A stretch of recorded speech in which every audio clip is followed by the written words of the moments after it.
How to turn on notification on Fiverr. Are you guys facing issues to turn on notification on Fiverr application?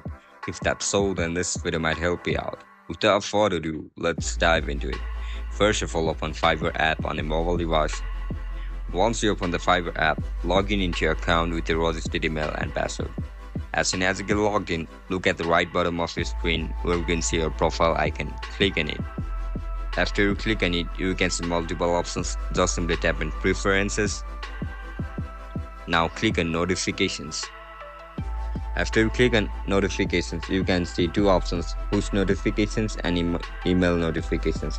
Just go over Email Notifications and turn on all these options. Once you turn it on, you will get notification from Fiverr application. And that's it, guys. That's how you're going to enable notification on Fiverr app. If you guys found this video helpful, don't forget to like, share and subscribe to our channel. And if you guys have any issues regarding Fiverr, make sure to comment down below. I'll catch you in the next one. Bye bye.